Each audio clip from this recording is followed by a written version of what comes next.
नमस्कार दोस्तों, स्वागत करता हूँ आप सबको बीएन क्लास में। तो यहाँ पे हम बात करेंगे basic processes of teaching and learning. उसका बेस्ट एमसीक्यू क्वेश्चन होगा उस सॉल्यूशन।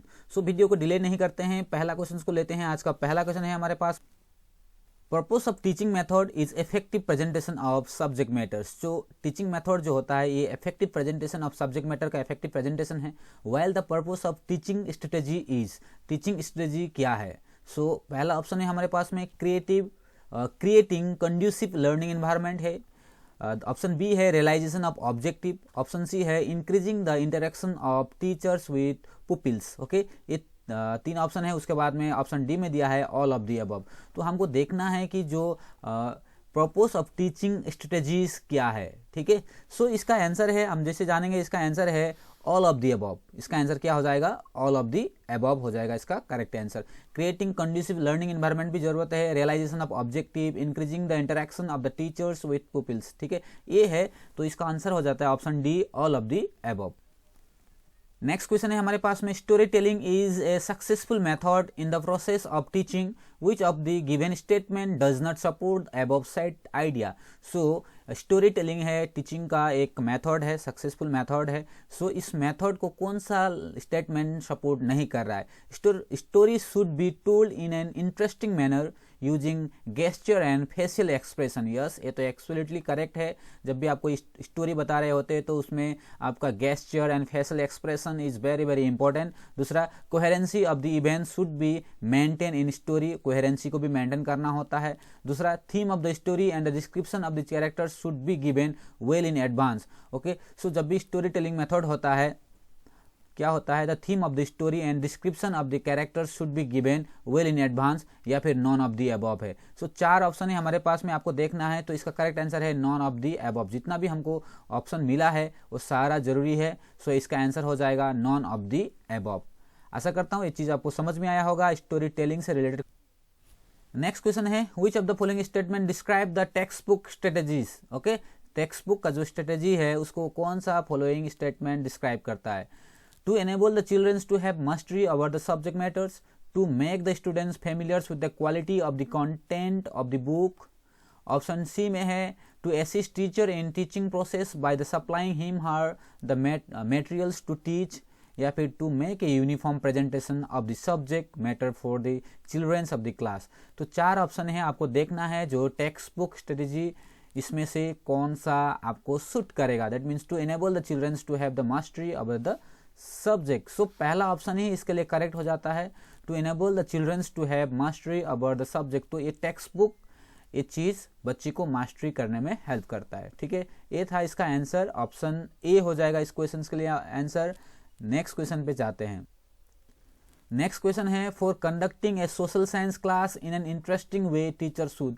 अगर सोशल साइंस क्लास को इंटरेस्टिंग वे में कंडक्ट करना होगा तो टीचर को क्या करना पड़ेगा? गिव नोट्स, उनको नोट्स देना पड़ेगा। गिव रिटन होमवर्क देना पड़ेगा। यूज रोल प्ले इफेक्टिवली, या फिर option D encourage extra reading. So जब भी आप एसएसटी के क्लास को कंडक्ट कराना है तो इसमें से कौन सा चीज़ आपको करना जरूरी है? तो इसका सही आंसर है यूज रोल प्ले इफेक्टिवली।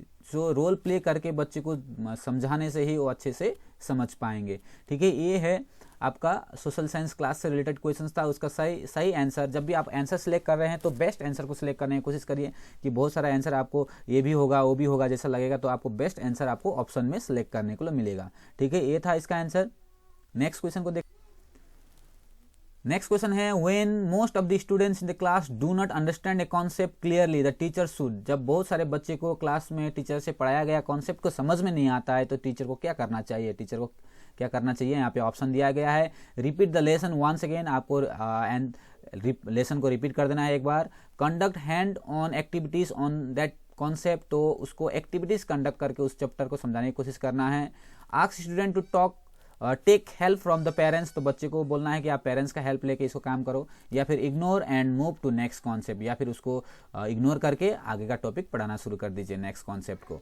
सो यहाँ पे ऑप्शन है, इसका सही आंसर हो जाएगा, क्या हो जाएगा? Conduct hands on activities on that concept, उस कॉन्सेप्ट में हैंड्स ऑन एक्टिविटीज करना।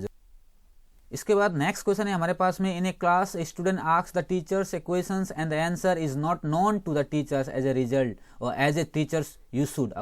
एज ए टीचर आपको क्या करना चाहिए। स्टूडेंट ने क्वेश्चन पूछा और टीचर को आंसर नहीं पता है तो टीचर को क्या करना चाहिए, ठीक है। बहुत कभी कभी ऐसा सिचुएशन आ जाता है तो एक टीचर को क्या करना चाहिए। School the child for asking such question, बच्चे को डांटिए उस टाइप का क्वेश्चन पूछने के लिए, या फिर ignore the child and continue reading, या फिर उसको इग्नोर करके पढ़ाना, आप कंटिन्यू रखिए पढ़ाना।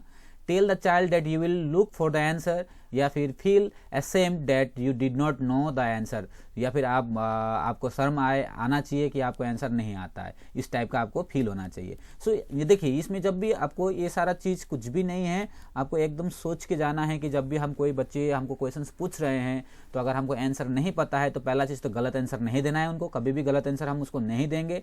तो इस कंडीशन में इस क्वेश्चन के लिए हमको सही आंसर हो जाएगा tell the child that you will look for the answer. So इसका करेक्ट आंसर हो जाएगा tell the child that you will look for the answer. तो एक करेक्ट आंसर इसके लिए हो जाएगा। सो आशा करता हूँ ये चीज़ आपको समझ में आया होगा कि अभी हमको नहीं इग्नोर भी नहीं करना है, इसको डांटना भी नहीं है, या फिर एसएम भी फील नहीं करना है कि हमको आंसर नहीं आ रहा है। तो सिंपली हमको क्या करना है, बच्चों को बोलना है मैं आपको आंसर देख के बताऊंगा, या आंसर वेरीफाई करके बताऊंगा, या क्लेरिफाई करके, जो भी आप बता सकते हो, जिस टाइप से आप उसको समझा सकते हो उनको बता देना है कि हम आपको आंसर के बारे में बात करेंगे, ठीक है।